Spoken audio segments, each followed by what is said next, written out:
Ladies and gentlemen, please welcome to the stage Chief Executive Officer, Docker, Ben Golub.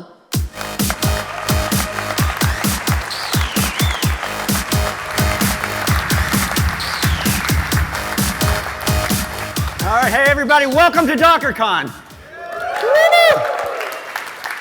Just a quick show of hands. How many of you were here at the first DockerCon? Yeah, okay, pretty good, pretty good. So it was about 1/4 the number of people in about 1/8 the amount of space. And yet, with that small group of people, we managed to become a trending topic on Twitter that for a brief shining moment was hotter than both the World Cup and Justin Bieber. And so if I want to give you guys a source of inspiration, if you can help us use cool tech and meaningful tech to absolutely crush meaningless pop culture, it'll be a really cool thing. So today I'm going to be talking about, obviously talking about Docker, talking about what's happened between the last DockerCon and this, the state of the project, talking about some of the big themes of the show and where we're trying to go as a company. But before I do that, I wanted to start with something a little bit personal. Docker is the 5th startup that I've worked for. I was 6'5" when I started. And a lot of great companies, and a lot of great tech, and a lot of great outcomes, and a lot of great things we were able to do. But honestly, I've had this twofold test in my mind of things that I was really hoping that I could work for a startup that could do. And if I could achieve these two things, then I would die happy. And the first test is that what I wanted to work on would be something that would actually have some global significance, that would be able to make the world better in some meaningful way and change the way that people are able to operate in some meaningful way. And I know that's something that most of us who work in tech share. But the other test is something maybe a little bit easier to achieve, and that's that at some point, I'd really like to work for a company that I could describe when I go home for Thanksgiving and actually have people understand.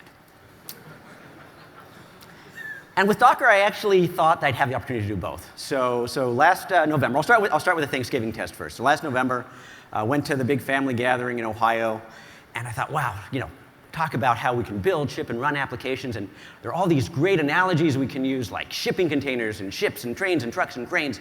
Gosh, finally I'll be able to explain it. And the results of the test, I listened to what people said afterwards, and pretty revealing. Same damn thing I've heard for the past 20 years. But with Docker, there were two new additions, which I kind of liked.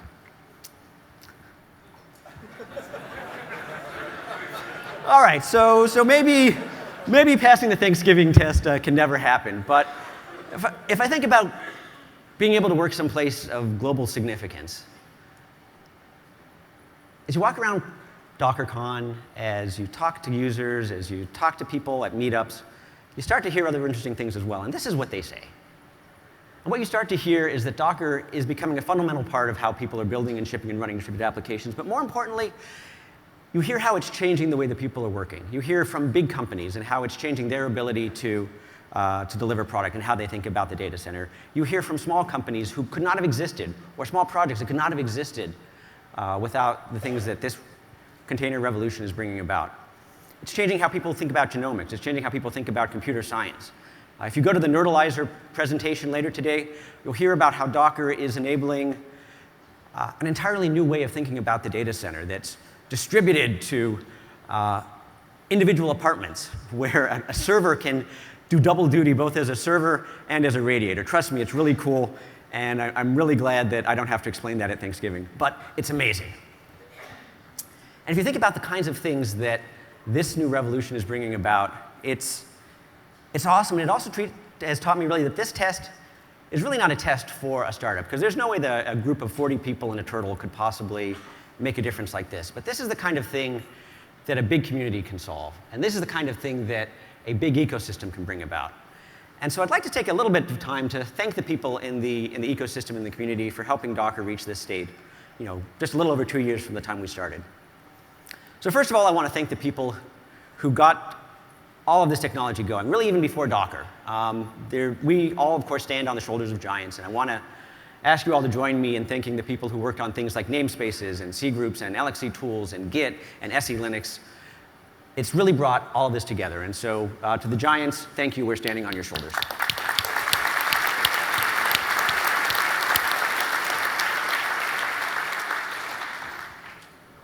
And I want to thank the 1,300 contributors to Docker. If you're a contributor, can you please stand up for a moment of applause? If you contributed to Docker, stand up.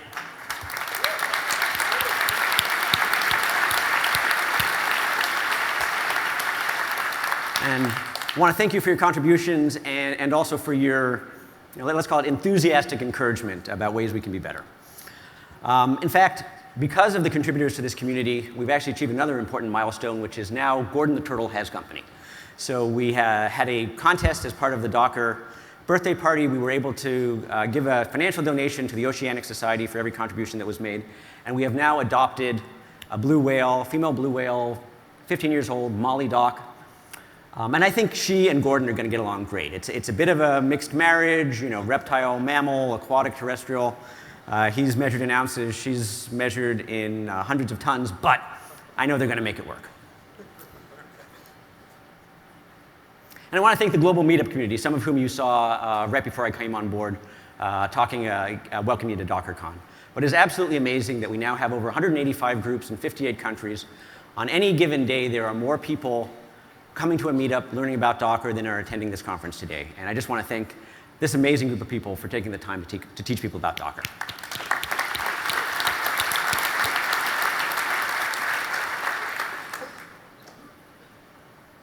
And of course, need to thank the awesome Docker team. This was a team of people that was 40 people and a pet turtle a year ago. It's now 150 people and a slightly larger turtle. And what you have been able to achieve and the quality of what you've been able to achieve and just sort of the passion and integrity of this team of people is fantastic. And I just need to thank you all from the bottom of my heart for everything that you've done.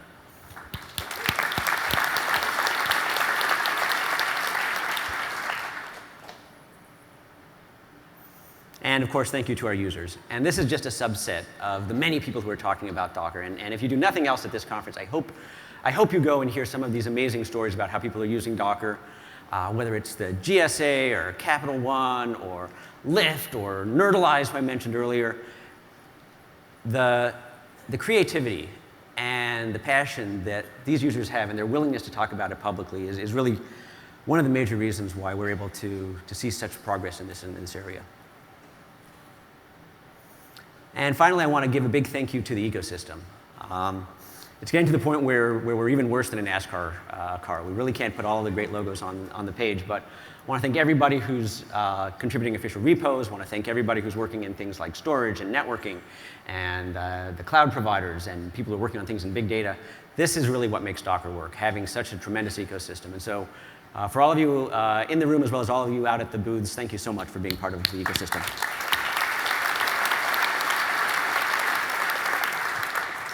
And of course, for those of you in the ecosystem who chose to sponsor DockerCon, thank you so much. It's wonderful to be able to put on a show like this and be able to get everybody together. So to the sponsors, one last round of applause. Thank you so much for everything you've done.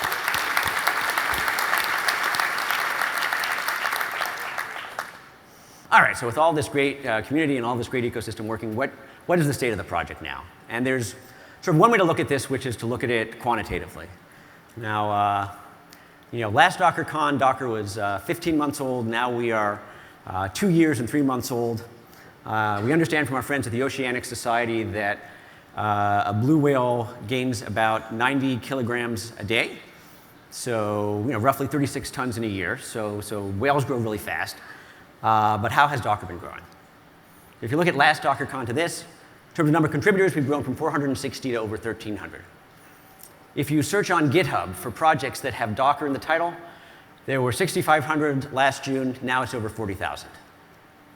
Something that I think is really important, if you looked on one of the job sites, Indeed, and looked for the number of job openings, there were 2,500 openings with Docker in the title last June. Now over 43,000. But there's competition because it looks like Boot to Docker has been downloaded about 3.5 million times. So there are a lot of great Docker developers out there. On GitHub, on Docker Hub, people publish Dockerized applications. There were 14,500 unique repos last June, now over 150,000. And those repos have been downloaded a significant number of times. We were really proud of the fact that they'd been downloaded close to 3 million times at the last DockerCon. By January, that number was up to 100 million. It's now over 500 million. So thank you all for helping to move Docker forward.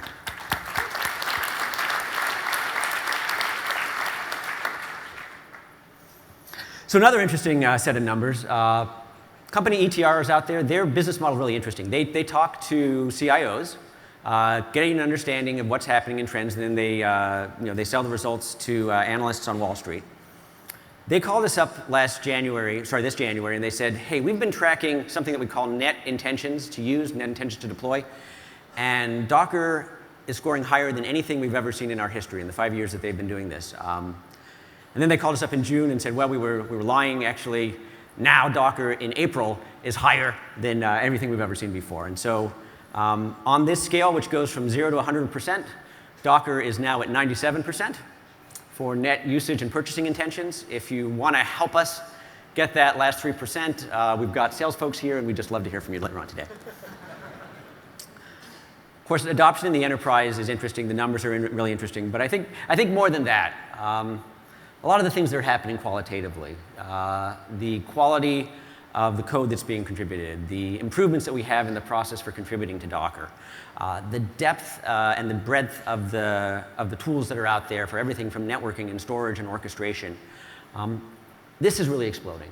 And Docker 2 years ago was a really cool project. And then it became an interesting solution. And then it has evolved into an ecosystem. And now I think we can really safely say that Dockerization, containerization are part of a movement. And it's a movement that's important because fundamentally so many things need to change in tech. And in many ways, we've been locked in by the tools that were available to us. For most of computing history, people thought of applications as these monolithic things that would be slow to change, that would run on a single server, and how we conceptualized building infrastructure around that and tools around it, and virtualization was sort of all about shrinking down that thing on the left-hand side. But the truth is, all of those three assumptions have changed. We want to build applications out of loosely coupled services that are rapidly updating, that are deployed across many small servers. We want to make an application that can move quickly from the laptop through dev and testing and in production. We want to make sure that we can spread across a cluster. We want to be able to move between clouds. And we actually even want to be able to get to the point where those many small servers include phones and cars and devices. And the applications, of course, themselves need to change. And we don't want to build applications that never change with 1,000-person teams that are really monolithic. We want to be able to build from loosely coupled services that are constantly changing with small teams that can rapidly innovate and fix things and modify one piece without modifying everything else. And of course, the model that we've all been promoting for the past year and a half or so has been to do this by essentially putting every component into something that looks a lot like a shipping container, or the digital equivalent of a shipping container, where every component interacts with every other component in a consistent way and interacts consistently with every place that you want to run it. And it works beautifully in PowerPoint. And so I'm really pleased to announce that we're going to be shipping the code that converts PowerPoint into real code later on today. And to my investors in the audience, we're doing the same thing with the Excel spreadsheet that showed really great growth this year and great revenue this year.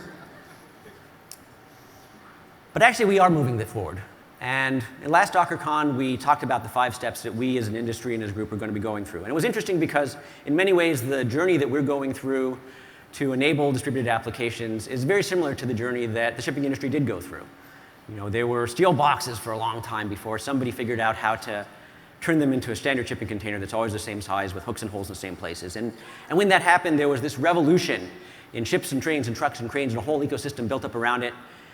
And then even more significant things happened in supply chains and how people thought about changing the way that they were going to build products and ship products and in the tools that were available to monitor all of that.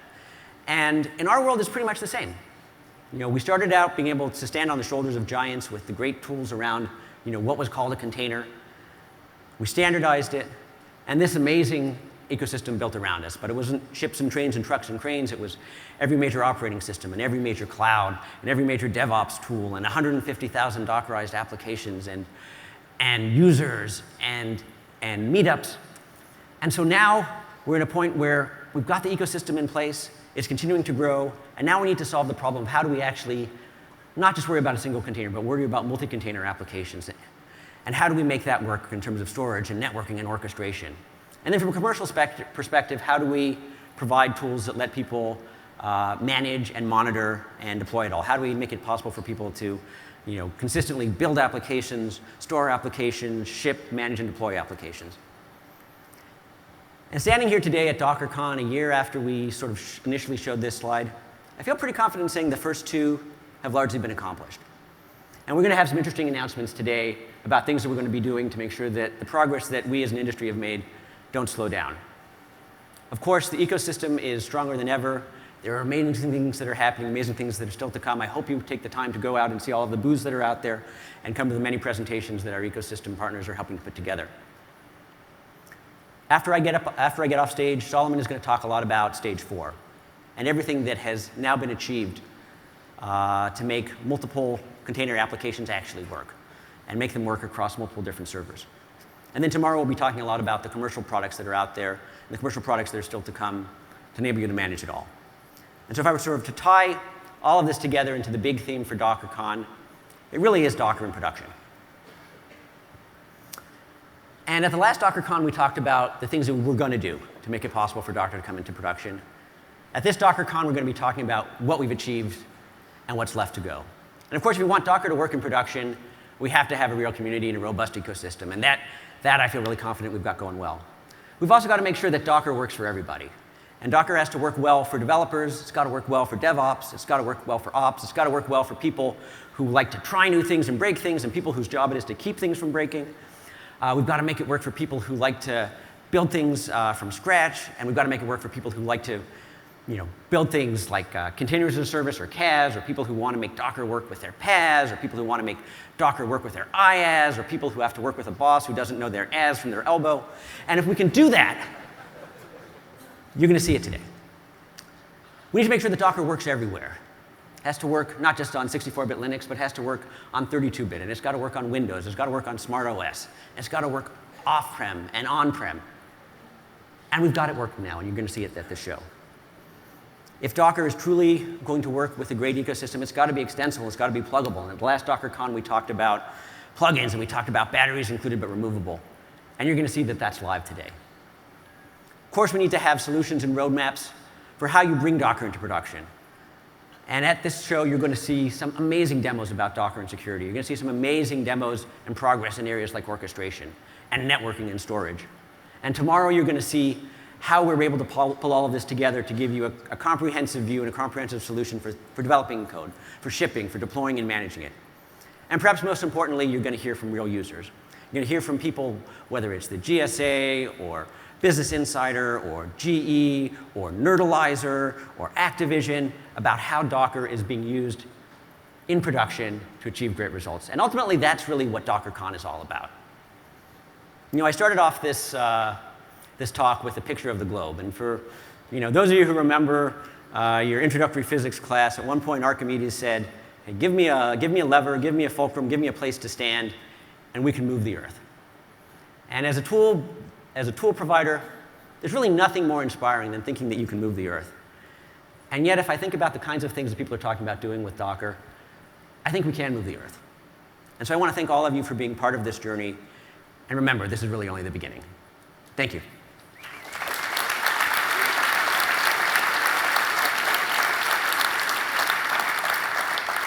And with that, I'd like to call up the person who got us all started on this journey, the inspiration behind Docker, the person without whom really nothing at Docker would have happened, the guiding force behind everything great that's happening at Docker today, Solomon Hykes, our founder and CEO and CTO.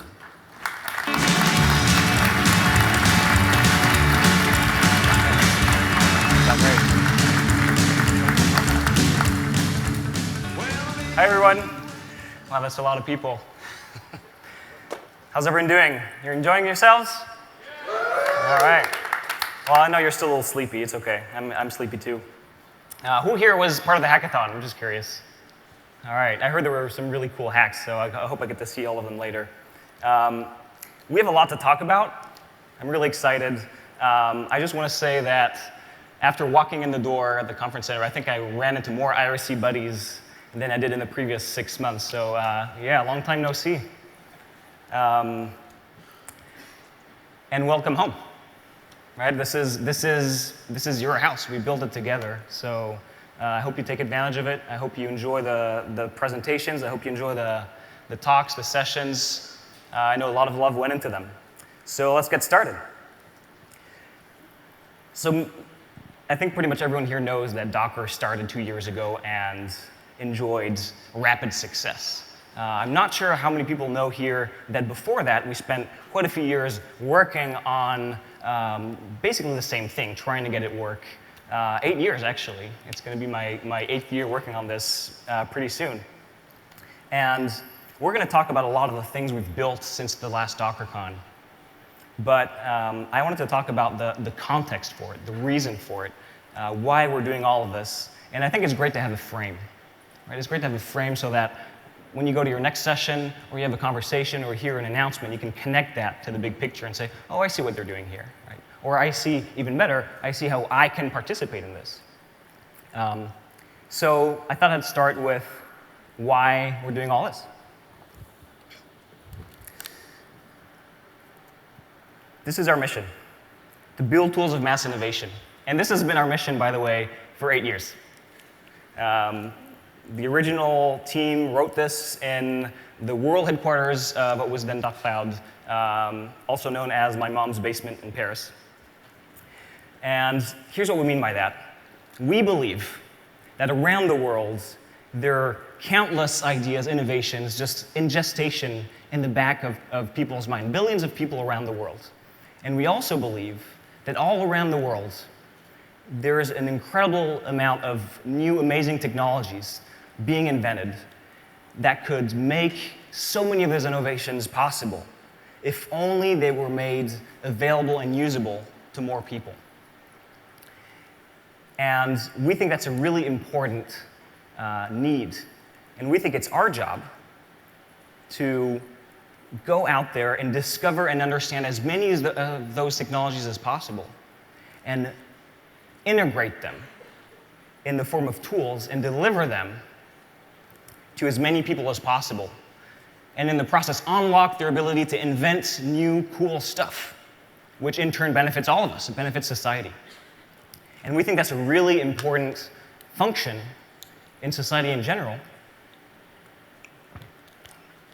And honestly, we think there's not enough of that going on. So that's what we're going to do.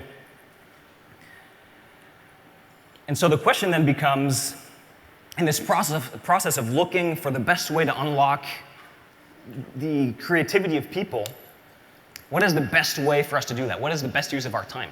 What is the biggest multiplier of people's innovation, of people's creativity today? And we think it's software. It's programming, right? I mean, who programs here? Raise your hands. All right, do you think it makes you more creative? Yes? All right. I think it makes me more creative. So maybe someone at some point in the future will come up with something even cooler than programming for multiplying people's creativity. But until someone does, we're going to be focusing on programming.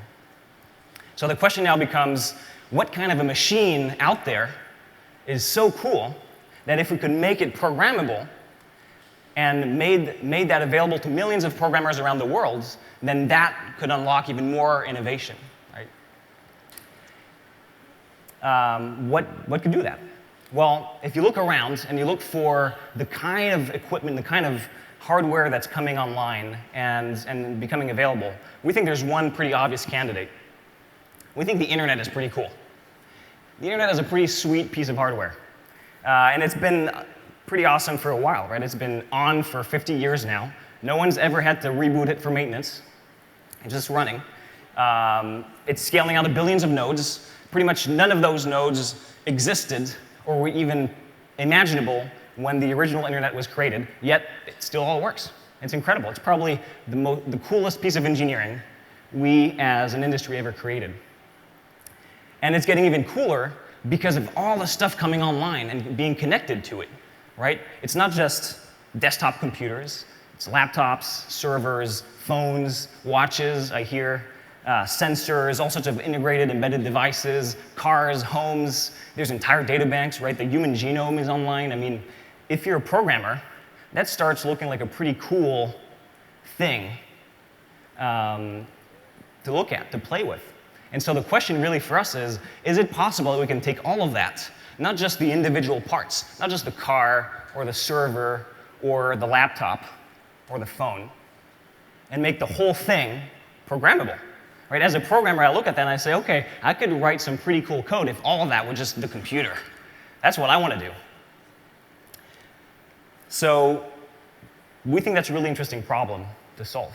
And the problem right now is in between this eager developer and the internet, this thing that I could program.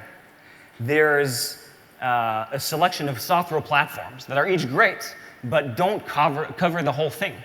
Right? There's walls between them. So as a programmer, I need to choose one. And then I need to interact with only the slice of the internet that this particular platform knows about or allows me to play with. And call that walled gardens, call that fragmentation, call that lock-in. But it gets in the way. Right? And we think that's a big problem. And we think it's in the way of even more innovation. So let's call it our grand project, what we're trying to achieve, our next big step towards building tools of mass innovation, is to try to build an open software layer, something that actually allows a programmer to look at everything connected to the internet and say, all right, I'm going to program that. So obviously that's a big job, right? We think it's going to take a few years. Let's call it 5 years. So if you're wondering what we're going to be doing for the next few years, that's what we're going to be doing. And if you look at any of the announcements in the future, anything we talk about, anything you've heard about Docker, anything you see in these sessions in the next 2 days, well, connect it to that, because it's part of that's the plan. And we've been doing this for 8 years, so what's another 5, right? Everyone here still with me? This is interesting? This is good? All right. Just checking. All right. All right, so the question now is, how do we do that? Obviously, this isn't going to happen overnight. We're only doing a tiny piece of that big goal. Right? It's going to take a long time. That's OK. There's no rush. Right now, we're focused on 4 big goals. And everything we're doing, again, fits in those 4 big goals. So normally, you should be able to look at anything here in the next 2 days and think, OK, which of the big goals does this connect to? Right? And if you're not sure, then come find me, and we can talk about it. Maybe there's a 5th goal I don't know about yet. So what I want to do here is talk a little bit about each of those 4 goals, and then talk about what we've been doing to make progress towards reaching them, and then maybe announce a thing or two along the way. We hope you like it. So the first goal is to reinvent the programming toolbox. And what we mean by that is pretty simple. If you want to build an application that is truly designed with the internet in mind, that is truly designed to scale like the internet, to be architected like the internet, to really take advantage of the capabilities of the internet, let's call that application a distributed application. Right? That's what we like to call it.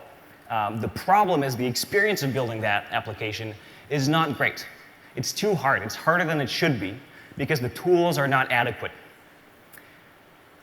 And the reason they're not adequate is mostly that they were designed before distributed applications exist. They were designed for different kinds of applications. So you have to kind of fit them in there, and then you have to connect them awkwardly with other tools, and it works. You can get it working. We all do.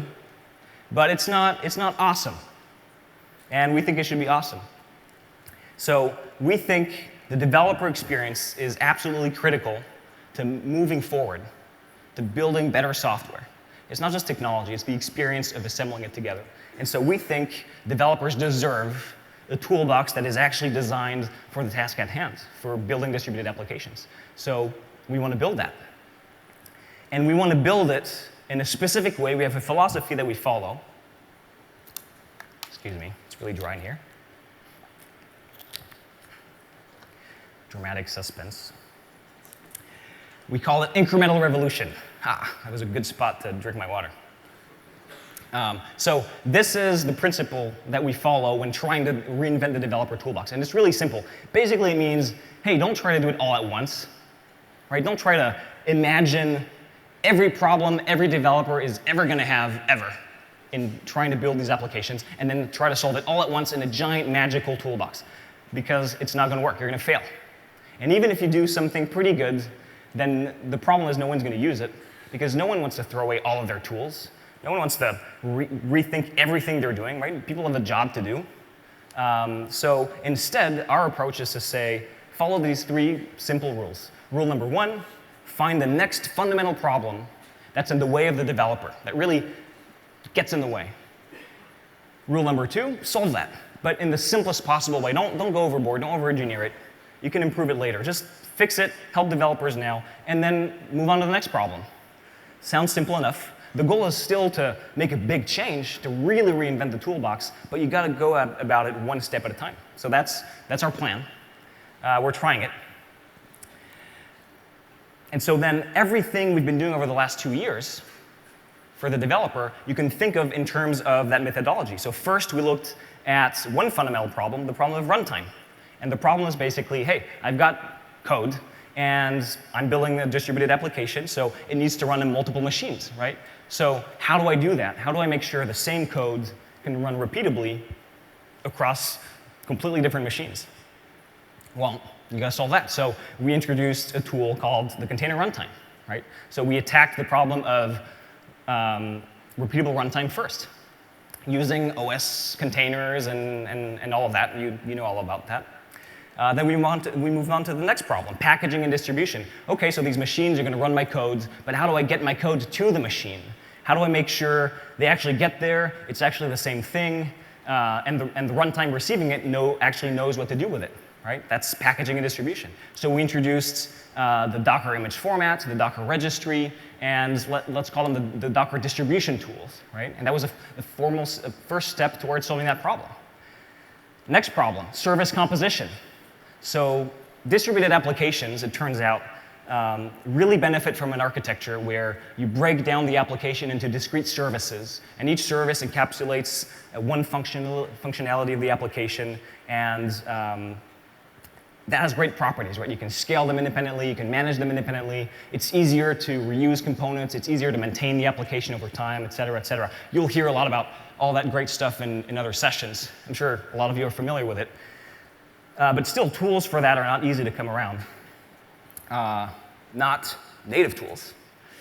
And so we introduced a tool called Docker Compose. And you write a file, you describe the containers, how they fit together, and boom, it's deployed. It's a concrete step towards solving that. Next problem, machine management. I need to run my code on a lot of machines. How do I get these machines up and running? How do I make sure they're ready to run my code? And how do I do that across many different providers? And it turns out there's a lot of infrastructure out there, and it's making enormous progress, but we don't think it fits the model of distributed applications well, because it assumes the infrastructure has a purpose of its own, but it doesn't. Computers are completely useless unless they're running your software. There's no other purpose for computers than to compute your software. And so in the distributed application model, you really want to turn things upside down. You don't want the infrastructure to be there like a landscape that you can't change, and then the developer has to somehow work around it, like you'd build a little house on a hill, right? You got to fit the topology. No, we think it should be the other way around. We think the machines should be part of the application. And so we built a tool for that. We call it Docker Machine. That is my favorite logo, by the way. And it lets you deploy all the machines you want across many different providers and fit them right into your application stack. Then we moved on to the next problem, clustering. I got lots of machines, that's great, but I still have the problem of scheduling resources, right? Which container is going to run where? What happens if I run out of resources? What's the best machine to use? What happens if that machine dies? Where does the container go, et cetera? That's a hard problem. And there's a lot of great research and technology that's gone into solving that problem, but it's still really hard for developers to use it in a user-friendly, integrated way. And so we introduced a tool called Docker Swarm that makes all that great technology and all these great concepts available to the developer in a seamless way. So if you look at all of that, right, that's 2 years of work, roughly. We went after a problem one at a time. We didn't rush into it. And I know a lot of you are using some of these tools or all of these tools. And obviously there's a lot to fix, but mostly we're hearing that it's useful, that it's helping solve real problems today, and it doesn't solve all the problems, but that's okay. We'll find more problems to solve later, one step at a time. That's what we mean by incremental revolution. And honestly, we think it's working. We think it's the right way to do it, and we're going to keep doing that. So I hope many of you will come talk to us about which problem you want to see solved next, how these tools can be improved. I know there's a lot of bugs. We want to fix them all. I hope a lot of you talk to each other and learn about how you use these tools, and I hope you attend many of these sessions where some pretty amazing people are going to talk about pretty amazing stuff that they're building with these tools. So then usually when we talk about this process, the next question is, all right, so that's great. What problem are you going to solve next?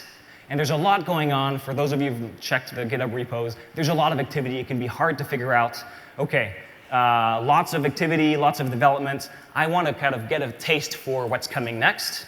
I don't mind the bleeding edge, but there's a lot of branches here. It's pretty complicated. What do I do? So we thought we would propose something to make it easier for people to experiment with the next solutions, with the next tools, with the next features we're adding. And so today we're announcing something called Docker experimental releases. And so if you go to docker.com/experimental right now, it'll show you how to get started and install a release of Docker that is updated every day. And it's from master. It's not some development branch. And it has all the integrated features that are getting ready to launch in the next stable release. And this actually, and maybe I lied before, this might be my favorite logo. So if you're familiar with the Chrome Canary releases, it's the same thing. So we're very excited about that. And I thought we'd talk about a few of the upcoming features and tools in these experimental releases. You want to talk about that? New features? All right. All right, so the next problem that a lot of people have told us about is networking. Who here thinks that networking is an unsolved problem in distributed applications? Raise your hand. Unsolved problem, networking. Doesn't work well enough? Yeah? OK. Well, I agree. And it really boils down to this. I'm deploying all these containers on many machines. How do I connect them securely to each other in a way that scales? Right? Got a container here, a container there. How do they talk to each other? Right? That's the problem. And so we got to work. We started working on this problem. And so the first thing we realized is, OK, to solve this particular problem, we're going to need help. And some of you might remember a while back, oh, I forgot to say this. This is exactly the same thing as machines. Right? This is really the reason we don't think the tools out there for networking in distributed applications are adequate yet. It's the same problem as compute. The network is just out there, this infrastructure, this equipment, these products, and it's just there. It serves its own purpose. And then the application lives outside of it and has to somehow fit into it. And again, we think it should be the other way around. We think the networking infrastructure, the network, should be part of the application. And that's really important, and it's a fundamental difference. And you need tools that are built natively for that concept. And that's the tool we want to build. So like I was saying, we went and looked for help. And some of you may remember, earlier this year, we acquired a small company called SocketPlane with some of the best networking experts out there. And we started getting excited together about solving this problem. It was pretty clear that the SocketPlane people wanted to do exactly the same thing as us. And so we got together, and we decided to solve it together. And so 3 months later, well, we think we've got something to show you. And we call it Docker Network. How original. This is an experimental feature. We're talking about the experimental release, right? So Docker Network is a completely reinvented networking stack for Docker, right? It's really deserving of its own product name, but it's extremely integrated into Docker, and it builds some features that we think you're going to love. So the first thing it does is that as of this release, Docker now supports multi-host networking out of the box. If you boot up Docker in experimental today, boot up a few of them, configure them with a few commands, you've got a cluster of machines that does seamless networking across any number of machines. So that's the first feature. All right.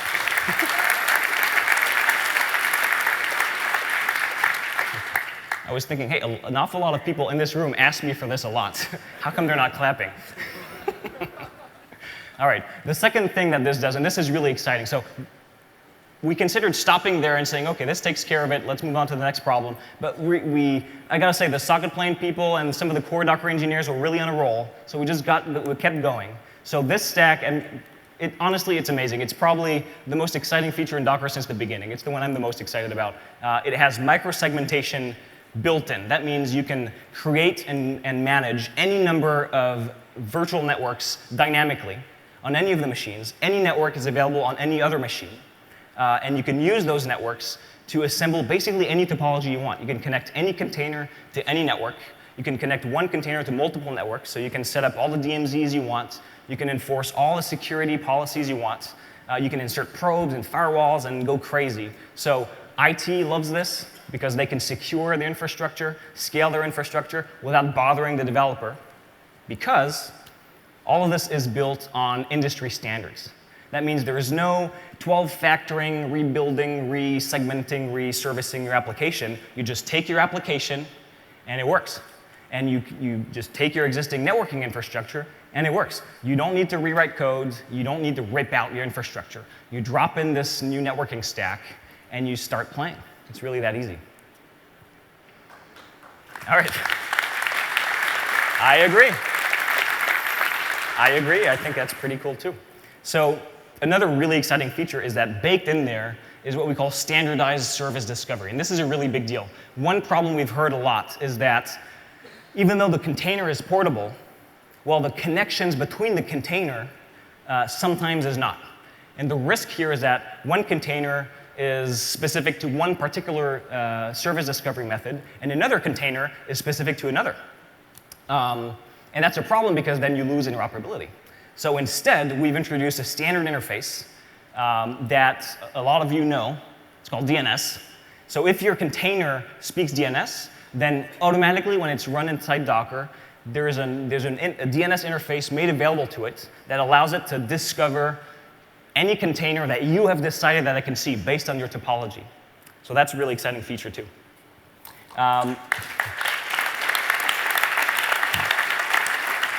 And we know a lot of you care about making the system more pluggable, more open. So right out of the box, we've worked with the community to make this pluggable. And today, there are 11 backends available for different network connectivity systems and different service discovery backends. That means you can really tweak it and load your favorite backends so that it uses your favorite system, right? So it's all pluggable. All right, so with that in mind, we thought maybe you'd like to see a demo of not just the networking stack, but how you can use it with all the other tools, right? We've talked about this toolbox. We've talked about the fact that, in our mind, the experience of building an application, a distributed application today, is cooler and better than it was a year ago or 2 years ago. So we thought maybe you'd like to see a little demo of that. Who wants a demo? All right. So in the role of the eager developer, I would like to call on stage Mr. Ben Frischman.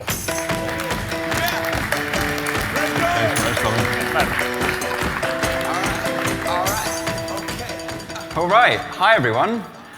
So I'm really excited about this new application that I've been building, and I can't wait to show it to the world. But first of all, I want to show you how I've been developing this on my laptop with my development environment. And I will show you the application I've got here. It's a really simple Python application, which is just something that connects to a MongoDB database and stores how many times I'm viewing this page in the MongoDB database. And because this application consists of multiple services, I also want to be able to run this as a multi-container application. So I've defined my application in a file called dockercompose.yaml. And in this file, we can see I've got the web server, which is just the application that I just showed you. And I've also got a Mongo server, and they connect together. So to get started running this on my laptop, I first need to create a machine so I can run some containers. And for that, I'm going to use the VMware Fusion driver, which is a local hypervisor on my laptop. And I'm going to give it a name, which is called dev. But this is going to take a few minutes, so I'm going to show you one I prepared earlier, which we can see here running if I run docker machine ls. We see we've got a VMware Fusion machine, which is running. Right. So to run my application on this, I've got my application defined using Docker Compose. I've got a machine, which I can use to run my containers on. I now just run one command, Docker Compose up, and it will create the containers, connect them together, and boom, my application's running. And it's aggregating the output here, so I can really easily debug it. So if I go to a web browser and go to my dev machine, we can see my application's working. And every time I refresh this page, it's counting how many times I'm viewing the page. Isn't this cool? So you've probably seen this sort of thing before. Composer's been around for a while. But I'm super excited about this application. I think it's going to revolutionize the web analytics industry. And I want to take this to a production server. So how am I going to do that? So I've got here my application, but a slightly modified version. And I'm going to deploy this onto a swarm. And Solomon talked a little bit about Swarm earlier. What Swarm is it's a way of aggregating together multiple Docker engines into a thing that looks like a single virtual Docker engine. And now, using Docker networking, these containers that are running on this swarm can transparently talk to each other, and I don't have to worry about it as a developer. So, first thing to do, we need to create our swarm, which I'm going to use Docker Machine to do, really similar as before, but I'm going to create it on DigitalOcean, which is a cloud provider. And also pass the -- swarm flag, which is going to connect together machines I create into a swarm. And there's a couple of other options here. I assure you it's really simple, but it does take a few minutes. So I've got a swarm I created here earlier, got 10 nodes running on DigitalOcean, and they're all connected together into a swarm, which you can see here. So next thing I've got is I've got a Docker Compose.yaml, which is really similar to what I had before, but slightly different, so I can run it in production. And the difference is that I've got a HA proxy load balancer sitting in front of my web front ends, so I can load balance across web front ends. So with this Docker Compose.yaml, I can now run Docker Compose up, same as before, just one single command. And then it's going to create the containers and boost up on my swarm cluster. If we head over to my browser, I can now go to my application, which is running live on the internet. It's in quite a nice domain I found. And we can see my application's running. And if I refresh, it's working exactly the same as before. So I've taken my application from development to production, and with just one command, it's running on my swarm. It's pretty cool.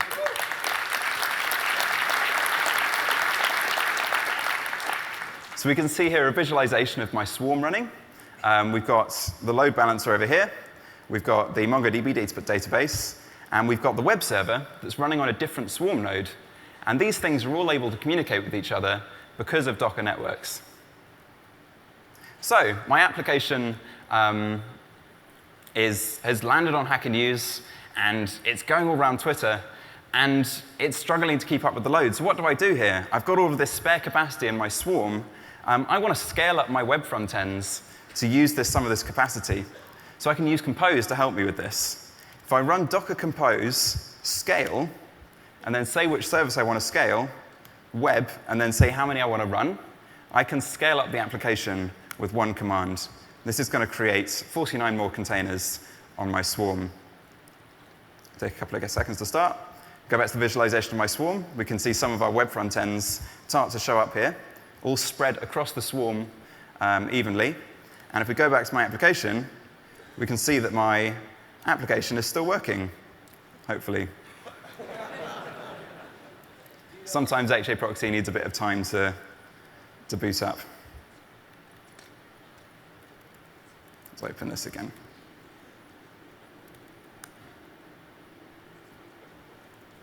Oh dear. Well, HA proxy is being a bit slow, but I've got a video of it working, which is over here.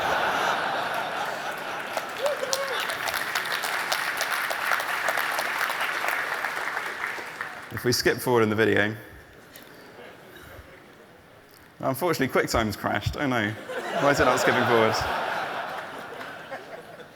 Anyway, it would have looked just like my development environment with the application. Here we go. It was running in production on my swarm. So I've taken an application that was running in development and used almost the same configuration to run it in production, and with one command started up and scaled it up on Swarm. And as a developer, I didn't have to know anything about how the networking is working. I didn't have to know anything about the infrastructure. This could have been any infrastructure provider. And it just worked if AJ Proxy was working. There we go. But I've now run into another load problem starting to spread even further on Twitter. My application has become viral. And the bottleneck in my application has turned into this single database node that's running on my single node. And I need to scale up my database. So I've called up my friend Alvin, who is an experienced DBA, who's going to help me scale up my Mongo cluster on my Swarm. Alvin, please come and save my application.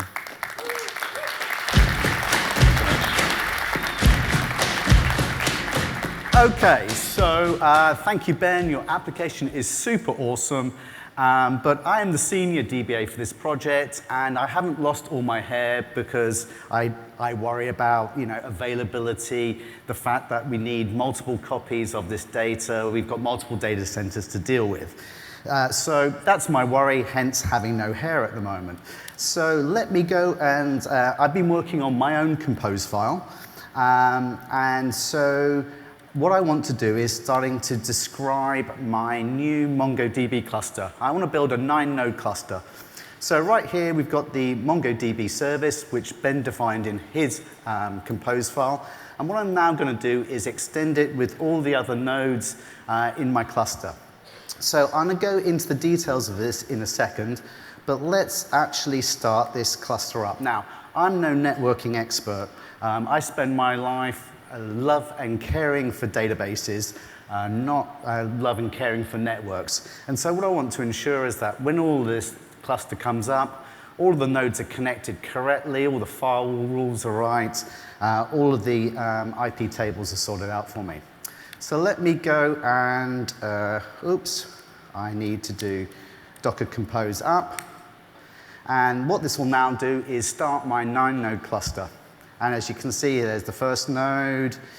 And, oh, look, we're getting a little issue. Now, I also have a video, but let's just give this, let's give this one last chance to come up properly. Because twice is a charm, right? And so this will hopefully now bring up the rest of my cluster. There's the first node, there's the second node. Oh, we have an issue. All right, so I'll show you on the video. Because there's nothing like a video, right? OK, so let's squiddle this on forward a bit. So, and of course now, QuickTime seems to have crashed on me. So this is awesome. Don't you love live demos, and don't you love having a video as well? All right, so what I'll do is I'll talk you through quickly what this compose file was all about. So let's go and have a look at this compose file. And really, this is the power of compose. What we have here is a definition of all of our services. And so I've got a member of my cluster here. And when I go into production, I want to ensure that I'm using a specific version of MongoDB. I don't want to just pull the latest, because we're in production. So I'm going to specify that I want to use MongoDB version 3.02. Now, it's a multi-node deployment. Those nodes could be across data centers. And so we can now set up a bunch of affinity rules.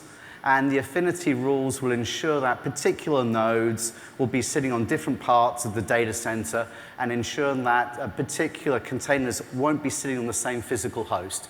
Right? So we can describe a set of rules that describe the topology we need. Now, there's no IP table stuff in here. All of this is declarative, and what will happen when we come to execute this is all of those rules will be created for us as part of the new networking stack. So at this point, we would normally have our MongoDB cluster up and running, which I can't show you neither live nor on a video. So what I'd like to do is wrap up and say what we can do is we can deploy a live MongoDB cluster of 9 nodes. I didn't need to know about the networking. It's all secure, all the networking rules are in place, and it's all plumbed together, all thanks down to the new networking stack. At this point, I'd like to welcome someone back on stage.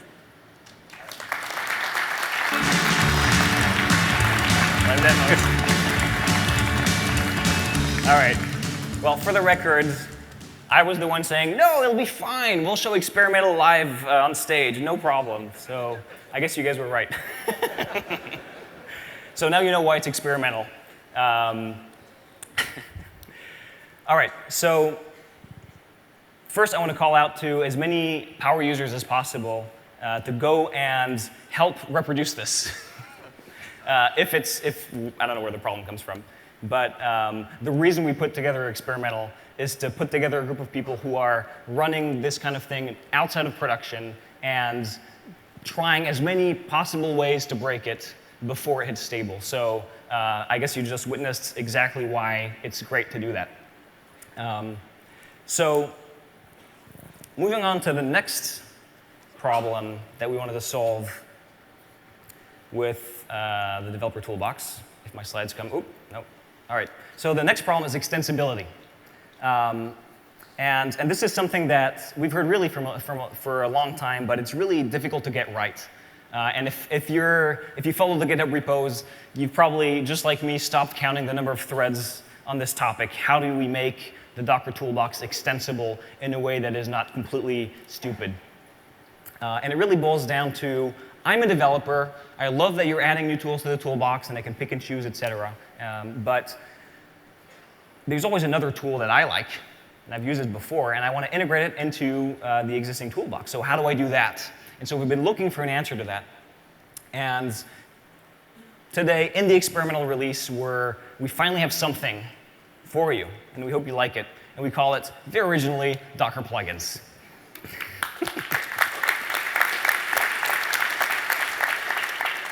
So what you can do with plugins is very simple. We defined a set of extension points in the platform. There's 4 for now, but there's going to be more.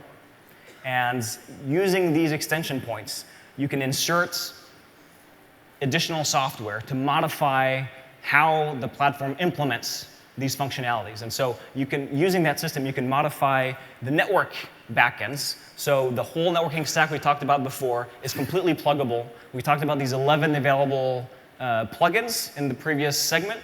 This means that you can develop your own and start playing with whatever custom way you want to do networking. We also introduced an extension point for volumes. So if you want to customize how your volumes are stored, how your data is stored, you want a particular piece of equipment to be used, you want to use an NFS filer, you want to use EBS, you want to use a distributed file system, whatever, you can load it in there and start customizing. And there was a lot of demand for that because what we've heard is state and data in the container. That's a really important part of the story. So volume plugins, that's a really exciting one. Scheduler plugins, for those of you who know, who've used Swarm, there's been ongoing work to integrate Swarm with Mesos, and that work has led to a more pluggable framework for using Mesos or your favorite scheduler to back Swarm so that you can keep using the existing Swarm interfaces, but you can connect that with your existing infrastructure. So there's a lot of Mesos users who are really excited about that. And at I think it's the Swarm session, there's going to be a lot of really cool demos of that. And then there's service discovery plugins, also part of the Docker network stack. If you like etcd, if you use Zookeeper, if you use Console, or if you use a custom DNS-based system, well, you can write a plugin or use an existing plugin to use that. And none of that requires changing the application. So you can do all of that, that's the exciting part, dynamically. Right? You don't need to patch Docker to insert plugins. And you don't need to restart Docker to load plugins either. It's a really neat system. Oh. I'm just getting carried away. So it's very straightforward. We've exposed the bare bones for now. If you're a sysadmin and you're managing a Docker host, there's a new directory. You can drop a bunch of sockets in it. That socket speaks a standard API that's documented. Docker will talk to whatever's in that directory and start giving it instructions. It's really that simple. Another really interesting aspect of plugins is that they're multi-tenant. You can load multiple plugins of the same type, and you can select different plugins for different application. So for example, if I'm deploying one application in production and another in staging, I could use one of the plugins loaded to expose the high availability, high performance, really expensive, really restrictive storage cluster, and I would use that for my production application. But for development, I would use a different cluster, right? That's all possible with just a simple command to in another flag in Docker run. So it's all very simple. And all of that, again, without restarting the daemon or any of that. And all of that, and really this is the reason designing it took so long. We believe that for a plugin system to be good, it needs to really protect the developer from lock-in. Another way to call it is matrix from hell. Right? What we wanted to avoid at all costs was a situation where all of a sudden your application stops working because a change of configuration, because it used to work with these two plugins together, but now it doesn't work because you changed one plugin, but it's a slightly different version of the other plugin. Does that sound familiar? Yeah, it's the problem we're trying to solve in the first place. So we don't want to reintroduce it, and that requires being very careful about the design, making sure each plugin is orthogonal from the other, and being conservative about the extension point. So what you'll see is we, in general, are being conservative about poking holes as we figure out a way to do that safely, and over time we'll extend the APIs. And the result is you don't have to change your application. And more importantly, we've developed this to an unprecedented degree with the ecosystem hand in hand. And a truly enormous number of people participated in this effort. But in particular, we want to send a really special thank you to 4 companies, 4 groups that really invested a ridiculous amount of energy and effort in making this work. Weave, Cluster HQ, Glider Labs, and Mesosphere. Big round of applause for them.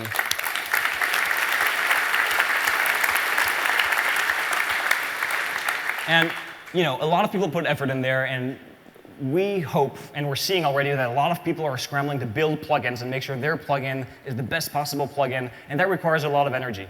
And we want to support that as much as possible. The more plugins, the better. What's truly amazing about those 4 groups is not only did they invest the energy in making their plugin good, but they invested a lot of energy in making the core platform and the APIs good for everybody, including their own competitors, right? And that's really, that's really awesome. So thank you again. And while we're on the topic, let's talk a little bit about the ecosystem. And Ben spoke about that earlier. I think the word ecosystem you're going to hear a lot because it's an important word, right? And I thought maybe I'd do a quick show of hands. I'm going to take a leap of faith here. Who here uses Docker? Help me out. All right. Yes. OK, who here uses Docker and nothing else? No other tool whatsoever. It's just Docker and nothing else. Show of hands. I was really curious if there was going to be one. Nope. OK. That would have been an interesting conversation. Yeah, no one uses Docker on its own because it's not very useful. The whole point of Docker is not to replace your existing tools. It's to augment them, right? It's to provide a thin, open layer so that all of your tools and the future tools that you don't know about yet that you'll use one day, all of a sudden are visible in a different light. So you can look at them through a sort of unified standard interface, right? That's what we think is really interesting and cool. And the corollary of that is that Docker cannot exist without the group of people building those tools and without collaborating with them very, very tightly. And so what I want to say here is that we are acutely aware of that. We are acutely aware of how much we owe the ecosystem. And a lot of that ecosystem is here in the room. A lot of the ecosystem made this conference possible. And I know you guys are getting a little tired of clapping, but honestly, please clap sincerely, because none of this would have been possible without the ecosystem. So really, thank you. Come on, a little more clapping. All right. I thank you. Thank you for indulging. So another really interesting aspect of the ecosystem is that as we built out this toolbox, there is a core group in this ecosystem that really has been working with us for a long time, 2 years. Many of you were here from the very beginning. And many of you were here when Docker was only one tool, and it sold runtime, and that was it. And then for a while, it sold runtime and distribution, and that was it. And then we started adding tools. And a lot of these integrations, it wasn't clear, would people be interested in integrating with the whole thing, right? Maybe, you know, the runtime and distribution, that's fine. Compose, machine, swarm, well, we'll see. So what's really interesting and what gets me really excited is in the many conversations we've had with the early members of the ecosystem, those who are most invested, we started hearing, yeah, we want to integrate with the whole thing. We want to integrate with Swarm. We want to integrate with Compose. We want to integrate with machine. Networking stuff sounds awesome. Plugins, sign me up. And that's a really good sign. If you're using Docker, it's an extremely good sign because it means in the future, you're going to be able to keep using the toolbox without being forced to choose, right? And that would be terrible. We want to avoid that at all costs. And so I'm very excited about that trend. I'm very excited. And there's one conversation in particular that got me truly excited. And I remember thinking, oh boy, I need to talk about this one at the keynote. And then we thought, hey, maybe they can just tell you themselves. So please join me in welcoming on stage Deepak Singh from Amazon Web Services. All right. Yeah. Good morning. Great to see you. I'm super excited about those plugins. There's something that I think the community has been asking for a long time, and super excited to see how we can use them and take advantage of them at AWS. So at Amazon, our customers love Docker and have done so for a very long time. It was not about 2 years ago, not soon after Docker got launched, that we started hearing from our customers that they wanted us to build a Docker service. And it was interesting. Containers had been used in EC2 for a very, very long time. But nobody had ever come and asked us to build a service around something along those lines. And here was a new container platform that people wanted us to support. So we started thinking about the ways that we could do that. We started small. We made Docker a first-class citizen in the Amazon Linux army so that all our customers could get a supported version and we'd keep releasing new versions. Around the same time, this is just over a year ago, we added Docker support to Elastic Beanstalk. But we'd been working on something along those lines for a while, and last November at reInvent, Werner Vogels announced a preview of what we call the Amazon EC2 Container Service, or Amazon ECS.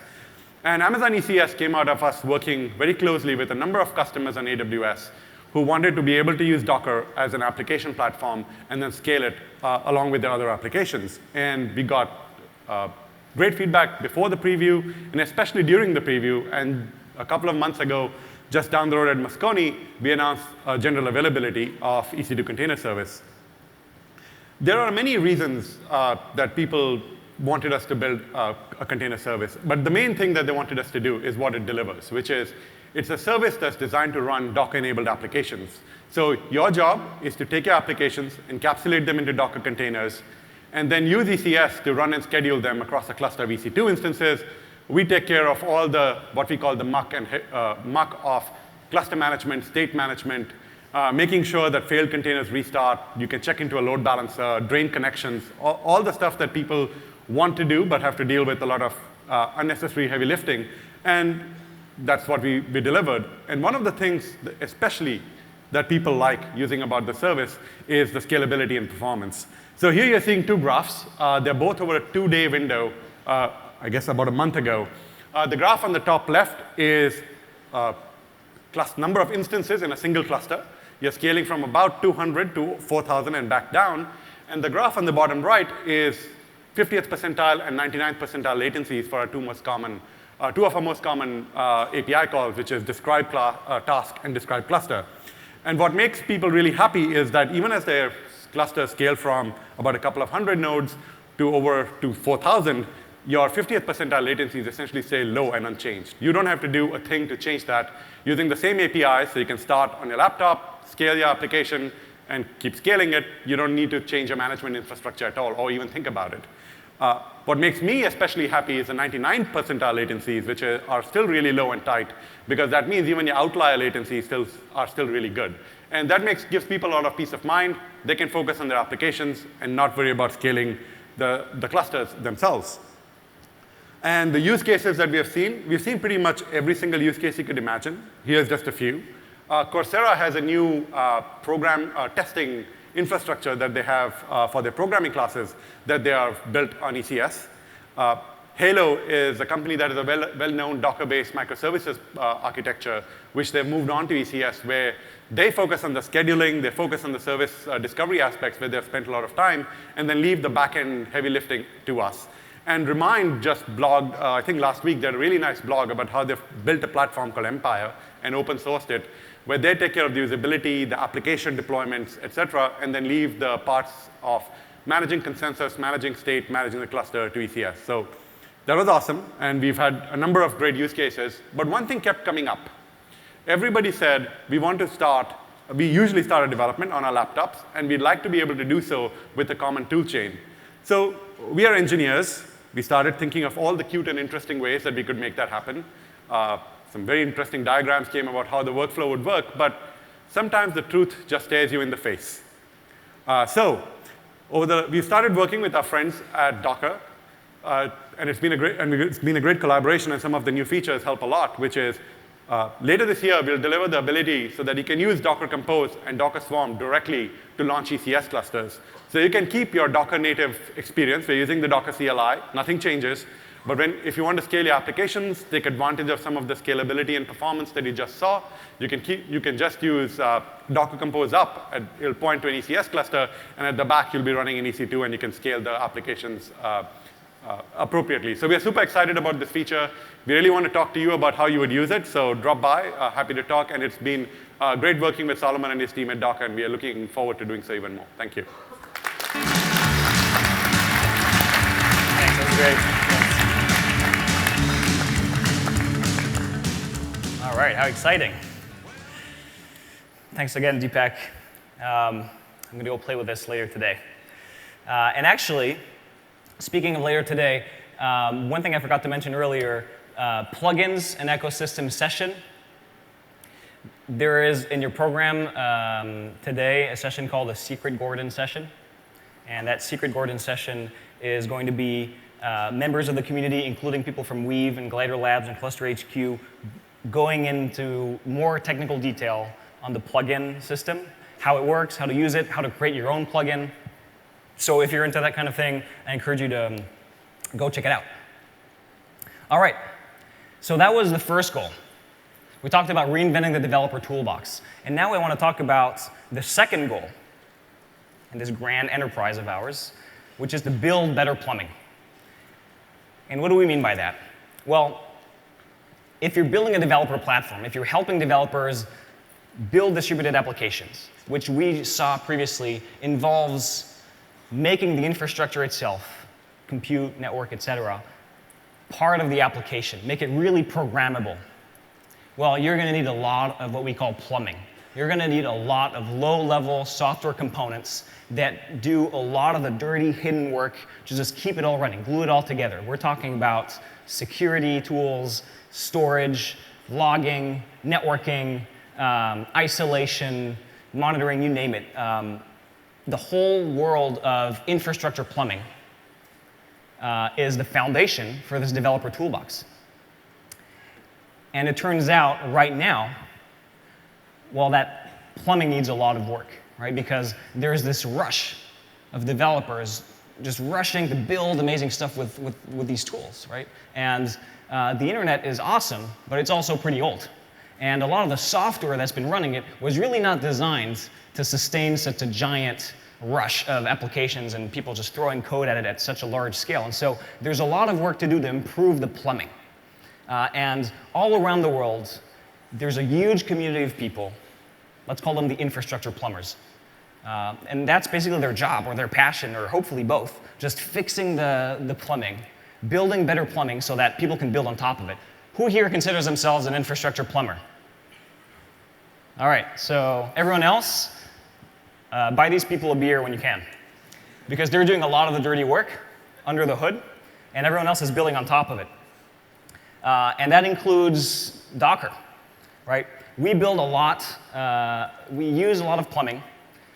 We build a lot of plumbing ourselves, and so we kind of follow what we call the principles of software plumbing. So hopefully those of you who do this every day will recognize these rules.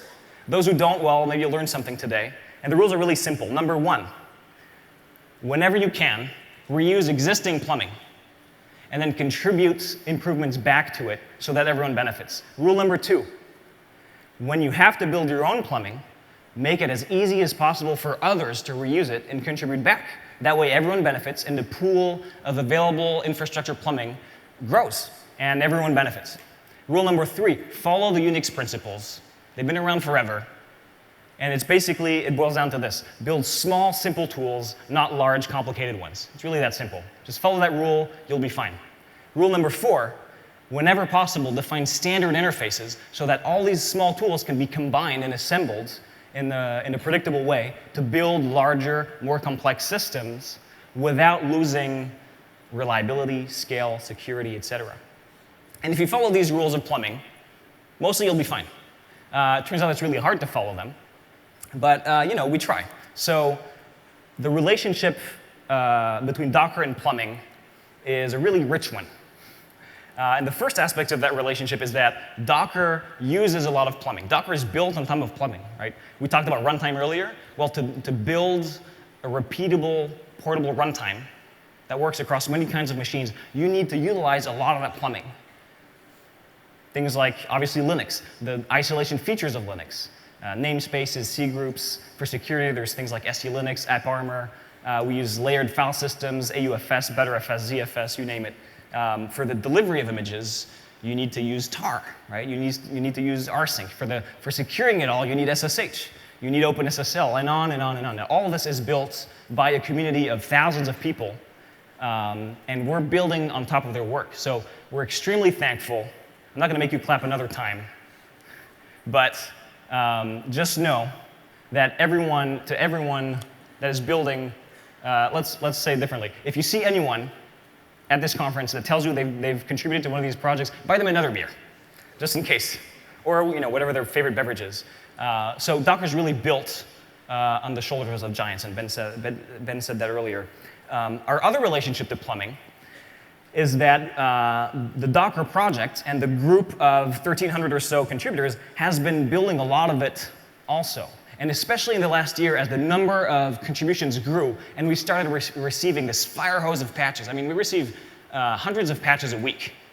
And for those of you who do open source, you realize that's a lot of patches to process. And a lot of these patches come from experts, plumbers, who come in and say, oh, that's really broken, that's not secure, or that's not scalable, let me fix that. And they go really deep and contribute this amazing low-level code. And the result is this growing pool of really cool plumbing that expands what we can do with the toolbox, right? And I'm talking about code to manage containers in a better way, code to manage schedulers in a better way, authentication, networking, security, storage, load balancing. There's a lot of really cool stuff in there. And for those of you who've been diving in the repo, you know there's a lot of hidden directories with really amazing stuff. And so that's really great. And in fact, pretty much half of the code of Docker is now plumbing. And that was a pretty striking realization. OK, well, that really grew. And that's great, but the feedback we got is it's kind of difficult to use it outside of Docker because it's just kind of in there. It's integrated. It's a little too tightly integrated. So that's a complaint we heard a lot. Right? Could you please decouple this? Right? Who here asked at some point someone at Docker to decouple their code, make it more modular? All right. Well, OK. Maybe 10% of the plumbers. Pretty much 100% overlap, I think. So what we're doing is we're introducing something we call the Docker Plumbing Project. And it's pretty simple. We're going to take all the plumbing, and we're going to spin all of it out, all of it. We're going to release it as standalone tools that everyone can use for their own projects, whatever they want. We're going to contribute all of the plumbing back.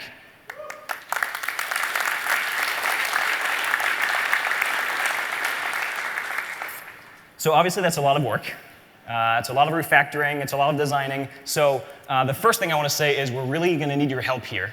And a lot of this work has started, but there's a lot of it left. And there's really a lot of different pieces of plumbing to separate. So there was a contributor summit on Wednesday. For those of you attending that, that's going to be a big topic. There's going to be an email thread on the mailing list basically saying this is the top priority of the project. The overhead is fine. If you don't have more features for a while, that's fine. It's just worth it. Because if you're using Docker in production, this is really good for you. And the reason it's really good for you is because once Docker becomes more modular, then a lot of great things happen. Your system's more scalable. It's easier to pop the hood and get in there and just swap components out and see what's wrong. It's easier to troubleshoot, right?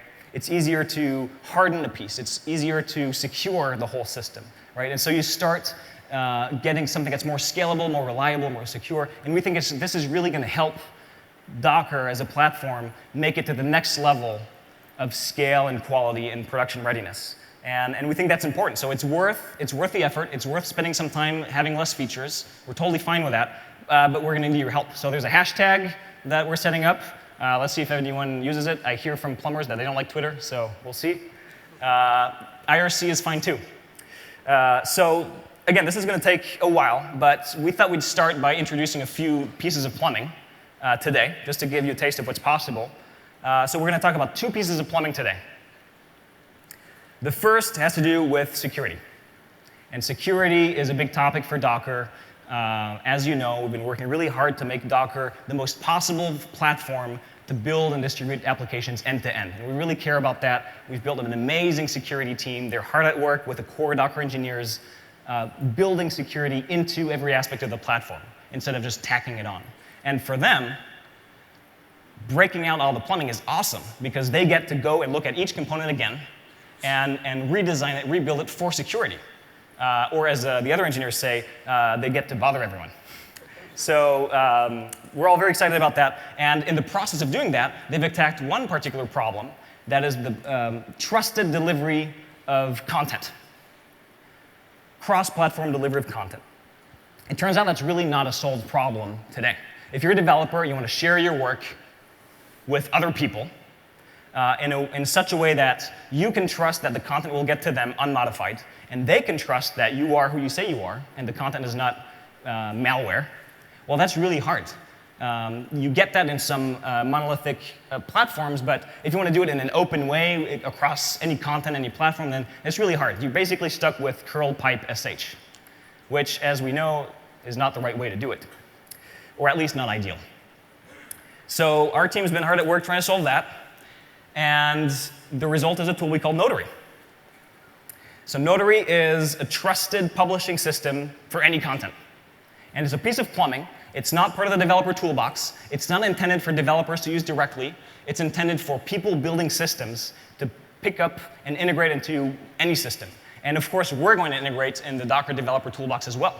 We're really excited about it. It does a few really neat things. And so we hope you like it. The first thing it does, well, it's platform agnostic. Like I said before, any content can be distributed by Notary. Source code, build artifacts, VMs, build packages, pick your vacation pictures, whatever you want. Right? It's really agnostic. It's also agnostic to the transport. You don't have to rip out your existing delivery system because all Notary does is based on cryptography. So it just changes the content, but for the distribution system, it's just more content. And all of it is built on industry-leading research. This is built on the work of some of the best people in the security community. There's a lot of amazing stuff going on out there. A lot of research, a lot of technology. It just hasn't been really integrated yet. And there's one piece of technology in particular called the update framework, TUF, that we've found really exciting and that we're building on top of. So I'm not going to go in detail about that, but there's going to be a session about it. If you're excited about security, if you're excited about trust, well, that's the session you should go to. And it's got a few really awesome properties. One of them is you can update reliably. Right? You can trust that not only the initial version, but further upgrades are also delivered safely.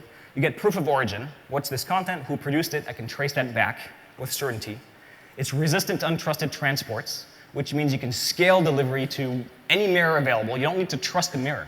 If someone hacks the mirror, that's OK. The content is not at risk. And you get something called survivable key compromise, which is not completely intuitive, but is actually really awesome. Basically, it means if one of the keys in the system gets lost or stolen, you're in trouble, but you're not completely impossibly screwed. It means you can apply regular policies to deal with the issue, depending on the magnitude, instead of going out of business. And that turns out is really cool. So I'm going to stop talking about Notary, but I thought maybe you guys would like to see proof that this is actually real. Who's in for another demo? Demo? All right.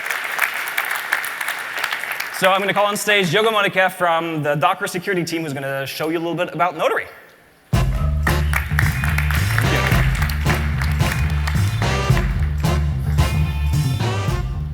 Thank you so much, Solomon. So let's see if this demo goes as well as the previous two. Perfect. So as Solomon alluded to, Notary is a tool to really provide trust over arbitrary content. Notary is composed of two different things. It's composed of a server component that right now I'm running on the background and a command line CLI tool that I'm showing you here. We thought that today we would like to show you a demo of using Notary to really fix one of the patterns that we see on the internet every single day, and that is really wrong. In particular, I'm talking about curl pipe to bash, which is something that Solomon also mentioned. So this happens every single day. This is how people deliver applications. And this is wrong. Fundamentally, in this particular example, it is double wrong, because I am doing a curl pipe to dash from HTTP, which obviously puts me in a position where a man-in-the-middle attacker can actually inject arbitrary code, so run any code he wants on my machine. Additionally, we're also trusting that server, the server hosting, the front-end server, the most exposed server you have in your architecture that is hosting this install script is actually not going to be compromised. And if it is, there's really no way for the people downloading your script to actually know that it was compromised and to do anything about it, really. So let me show you how Notary can help. The first thing that I'm going to do is I'm going to save the install script locally. We'll get back to that. But now I'm going to use Notary. And I'm going to use Notary to initialize, whoops, I don't know how to type, to initialize what we call a trusted collection.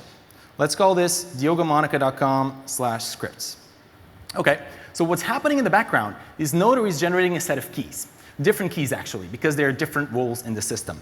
And I can show you that Notary generated these keys by doing Notary keys. You can see that there's a certificate that you can share across all the people that are going to download your content and some set of keys that you're going to keep for yourself. 4 of them, actually. So now that we have initialized the repo, let's actually look at the content of the install script, see if it's legit. OK, it's just an echo. So this is the simplest install script ever. But we trust this content. So let's add it to our trusted collection. To do that, I just need to do a Notary add and say which collection I'm adding this to. In this case, I'm adding it to diogomonica.com/scripts. I'm going to call it v1, and I'm going to add the content of install.sh. What is happening is that Notary added these changes, or added this file, and added this tag locally to your trusted collection. But now, if you want to share this with the rest of the people out in the world, you're going to need to publish it. So let's do that. With Notary, you can publish by just saying Notary publish, as expected, diogomonica.com/scripts. Perfect. So now what happens is that the server, the trusted server, Notary server, knows about this particular file. OK, let's go back to our original problem. We had a curl pipe to bash to solve. In this particular case, curl pipe to sh. So what we can do now is, instead of having sh there, we can pipe to Notary instead. And we're going to tell Notary, please verify that this content belongs to diogomonica.com/scripts. And we can go further than that. We can actually say it has version 1. This is the tag that I wanted to actually execute. And after that, we can just transparently pipe to shell.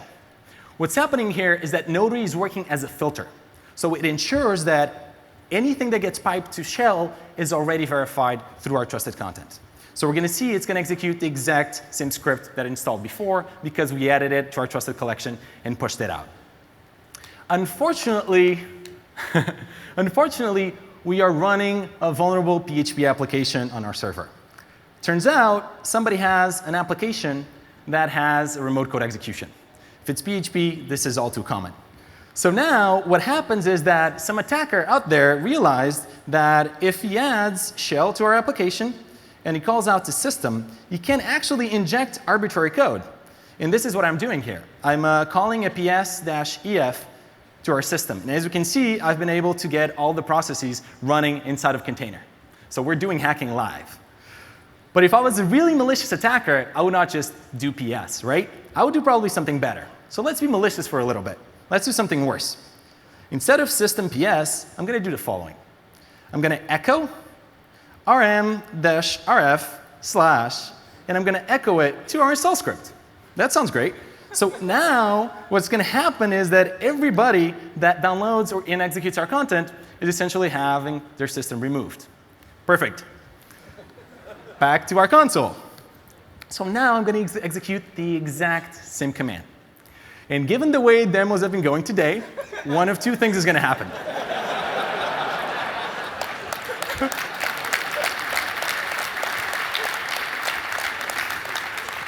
Either Notary works, or I'm about to remove and delete my laptop in front of 2,000 people. Let's do this. Who's ready for this? Here goes nothing. Boom. Notary rejected the change. Data not present in the trusted collection.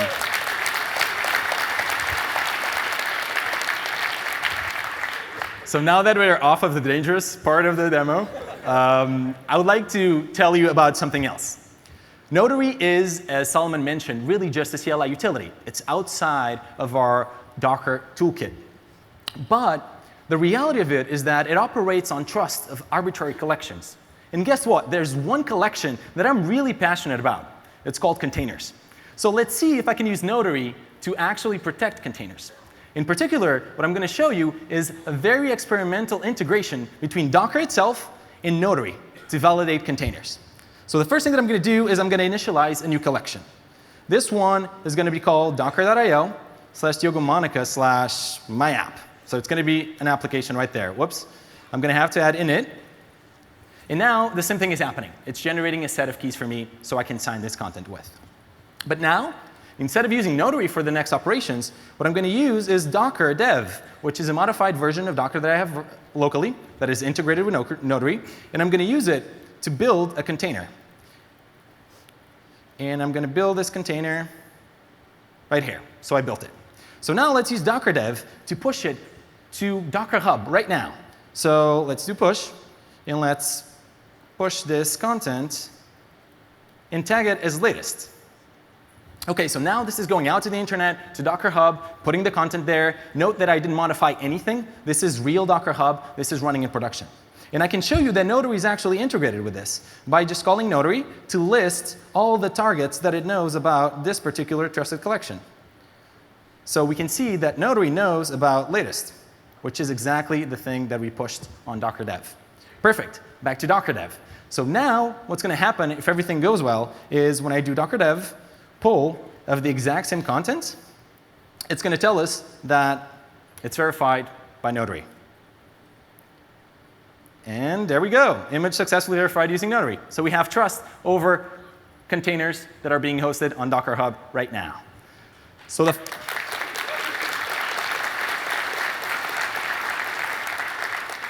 final thing that I want to say is that Notary is available as of today, open source, and you can access it github.com/docker/Notary. Thank you very much. Back to you, Solomon. Good job. All right. Awesome. Oh.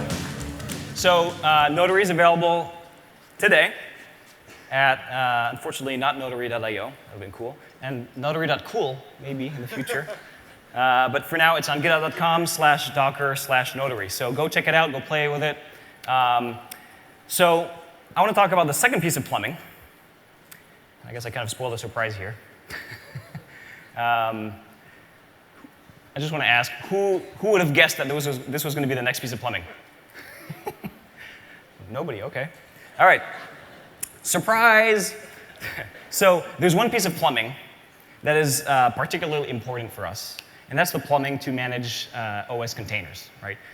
Obviously, it's hard to talk about Docker and plumbing without this particular piece of plumbing, because it's really the first piece of plumbing we wrote.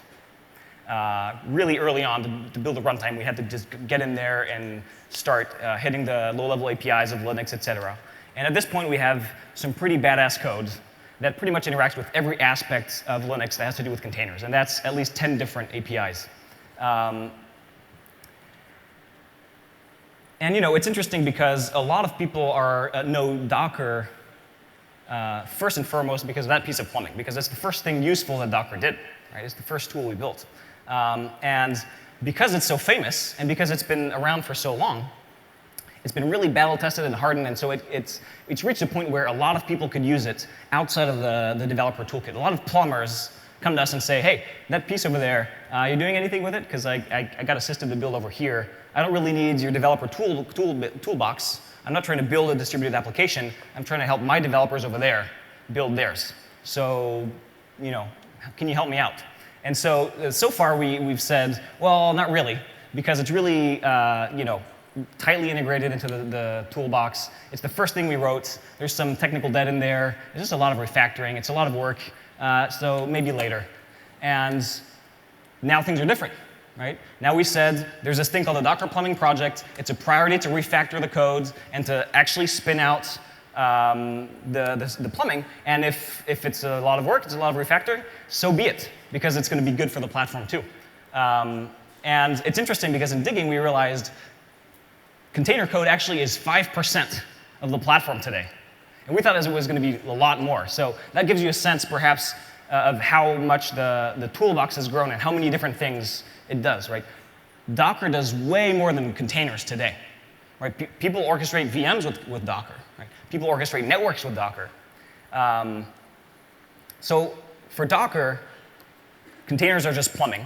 But again, it's a really popular piece of plumbing, so maybe it's time to open it up. What do you think? Should we open up the plumbing for containers? Yeah? All right. So today we're introducing a tool called runc with this awesome logo.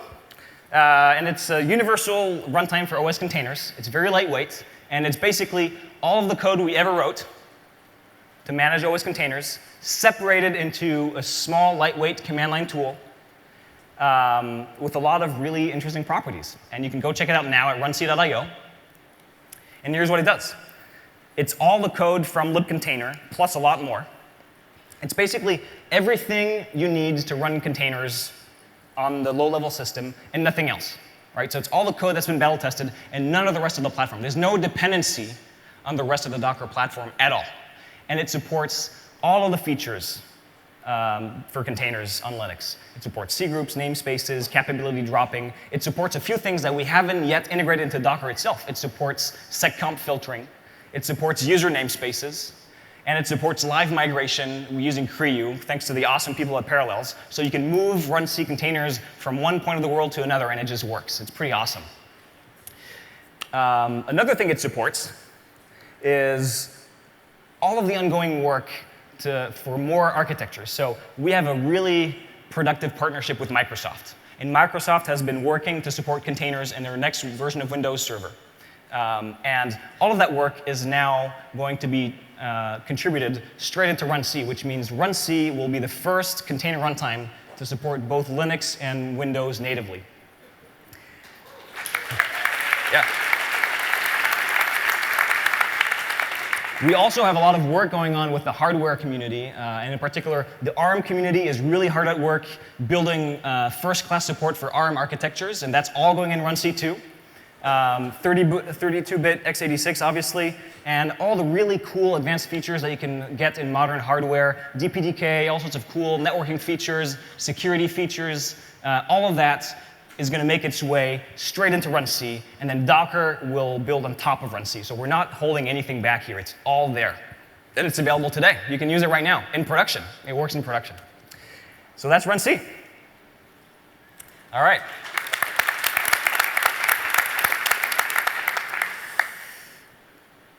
Now let's talk about goal number 3. And we're going to stop talking about technology for just a second. Our third goal is to promote open standards. And I know some of you have heard me say this before. I like to say it. I really believe that the true value of Docker, I think the most useful thing we've done so far is not technology. Frankly, a lot of this technology we haven't invented. We've found cool ways to integrate it, to make it useful. That's great. I love doing that. But really, I think our biggest contribution today is that we've gotten engineers to actually agree on something. And I think that's a really amazing feat, don't you think? Yeah. And the thing that we've gotten a lot of people to agree on is the runtime format, right?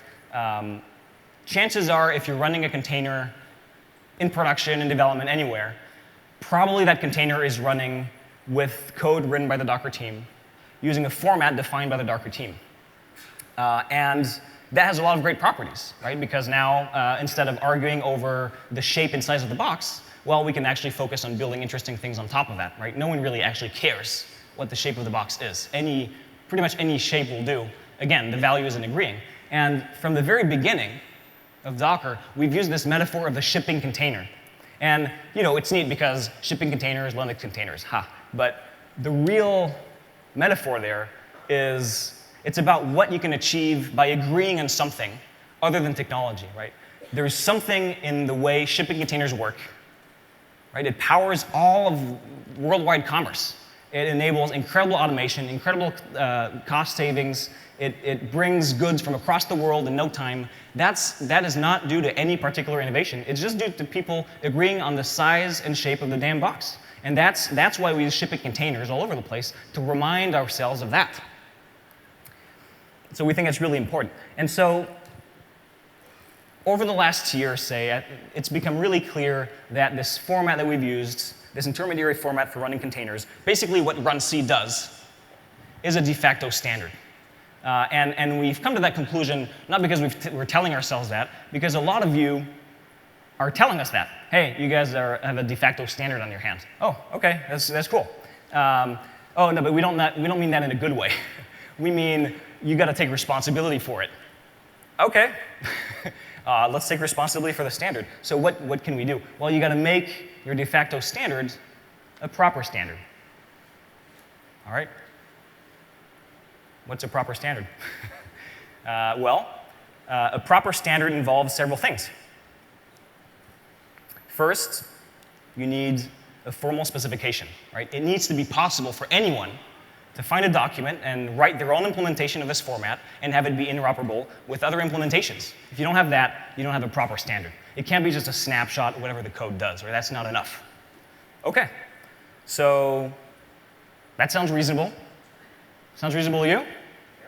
All right. So let's fix it. So today we're introducing a specification called OCF. It's a universal intermediary format for OS containers. It defines the lowest level possible piece that will work everywhere. It's exactly what runc uses. So runc, as of today, is in a perpetual commitment to honor the OCF specification. And there's ongoing work to finalize the specification. It's still very early. And the goal is to make it possible for many other tools to implement it, not just runc.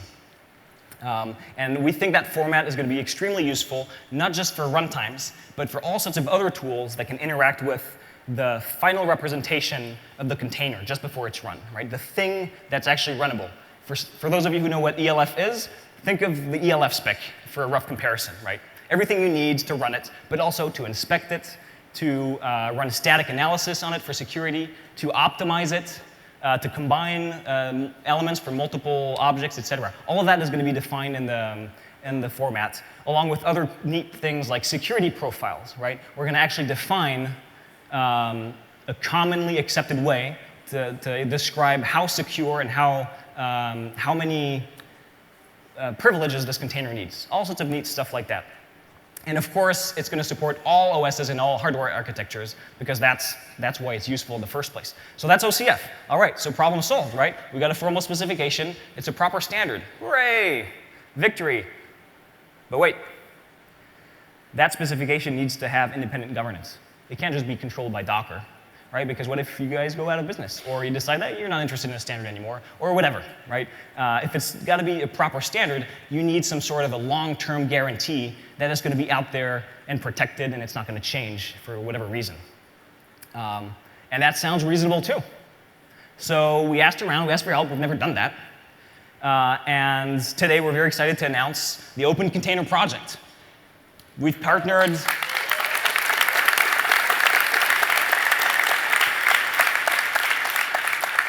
with the Linux Foundation I heard they're really good at this kind of thing.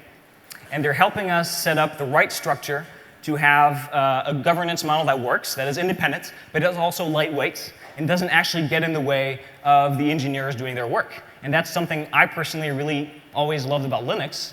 It's a great example of independent governance done right. The Linux maintainers are famous for doing what they think is right. There's no politics involved, as far as I know. And Linux is a great project. Someone's laughing.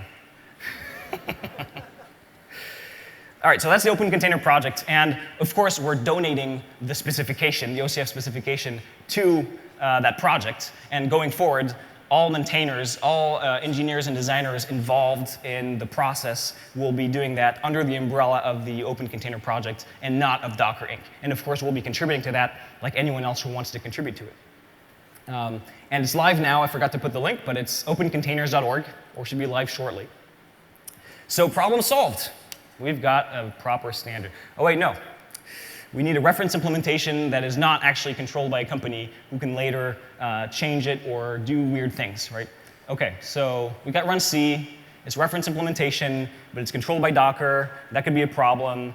And the reason that's true is because the best standards, someone with a really long beard told me that, the best standards start with rough consensus and working code.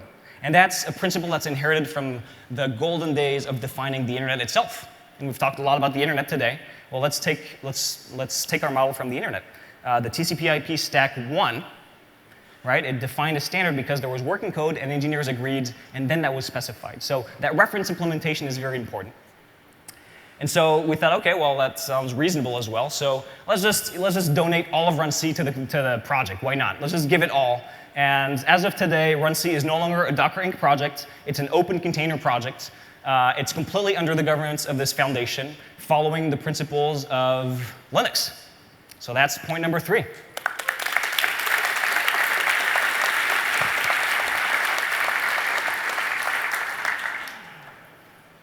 So then we learned that actually that's not quite enough, although that's encouraging. For your specification to be useful and to mean anything, well, you need to make sure there's actually a broad support from a coalition of vendors that represent the market, right? If you got this awesome format and it's free, it's neutral, there's a neutral reference implementation, but no one uses it except for your company, well, then that's not enough. You got to put together a broad coalition. So we got to work and asked around, talked to a few folks, and said, hey, you'd be interested in doing this thing with us? And to our delight, a few vendors were interested in getting this together to get started, right? And maybe add more vendors later. So we got a list here. Can you hear the list? OK. AWS, Apcera, Cisco, CoreOS, Docker, EMC, Fujitsu, Goldman Sachs, Google, HP, Huawei, IBM, Intel, Joyent, the Linux Foundation, Mesosphere, Microsoft, Pivotal, Rancher, Red Hat, and VMware. And that's the list.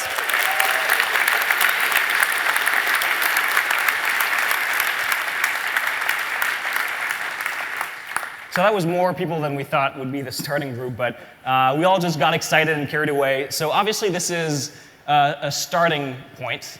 I think it's fair to say this represents a broad majority of the market.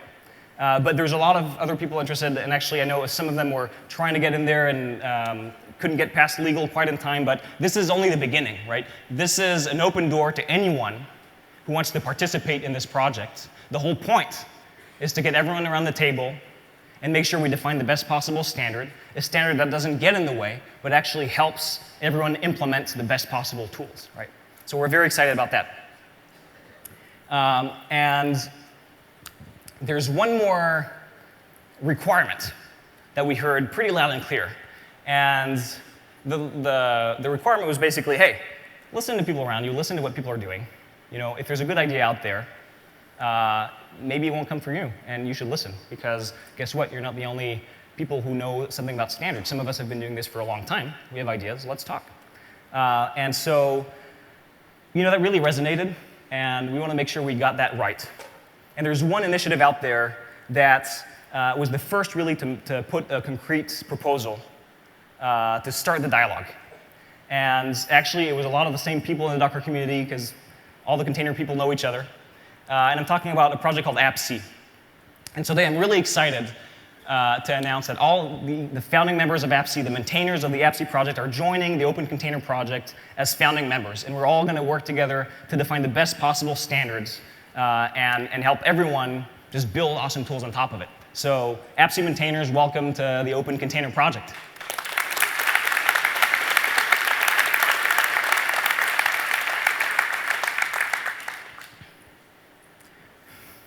I like that drawing.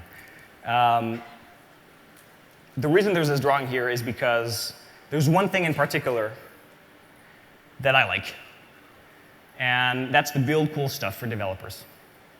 And there's one thing in particular that I really don't like, and it's to argue for no reason over bike-shedding details like the size and shape of the box, and who gets to decide what the size of the box is. And in the industry, we call that standard wars.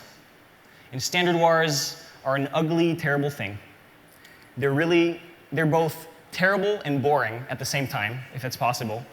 And our industry has been through standard wars before, and I think for a little while, it wasn't clear to many of us if that was going to happen for us, for this industry, for this moment. And I'm excited. I'm happy because I think today it's pretty clear that that's not going to happen. Hopefully it's clear to all of you. I think it's pretty clear to me. And that's a good thing, right?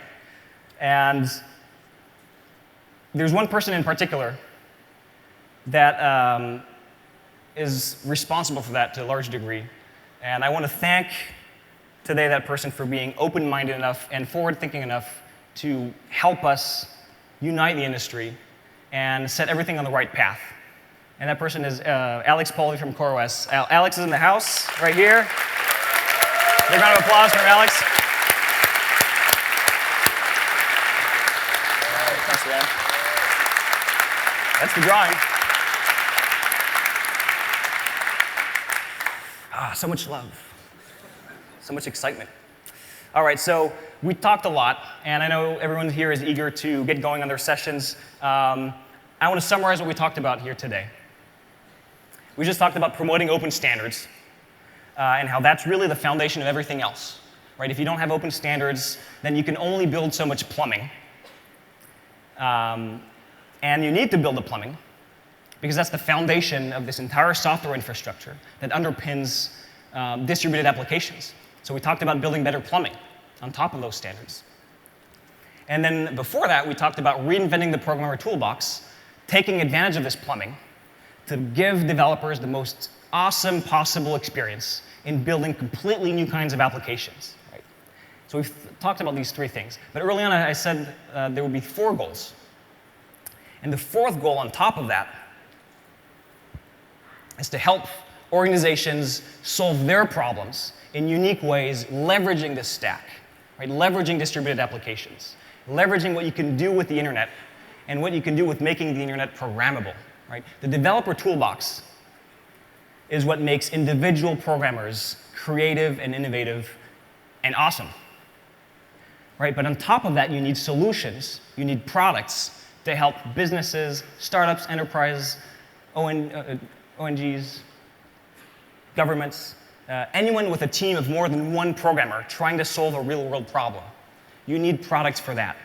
And at Docker, we're trying really hard to build products in that way, on top of the stack, and provide really unique solutions. And so tomorrow, Ben is going to talk to you in his keynote about all the products we've been working on.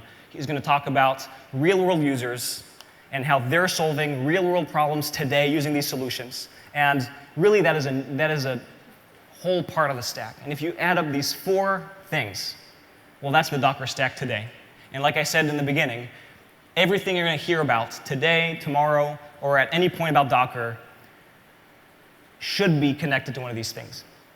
And we're doing all of it because we think we can bring to a lot of creative people around the world the most amazing possible tools so that they can invent amazing, crazy stuff. And that's what we call tools of mass innovation. And all of that goal is really the umbrella under which we're doing all of our work. So I want to remind everyone that we're trying to make a lot of amazing things programmable. So remember that state of mind. Remember, we're here to hack stuff. We're here to program stuff. We're here to write code that was not possible to write before. And personally, I'm going to spend the rest of this conference hacking as much as possible. So if you want to hack together, I'll be in the hacking room. I think now's the time to go check out our sessions. And welcome to DockerCon. Welcome home. Thank you.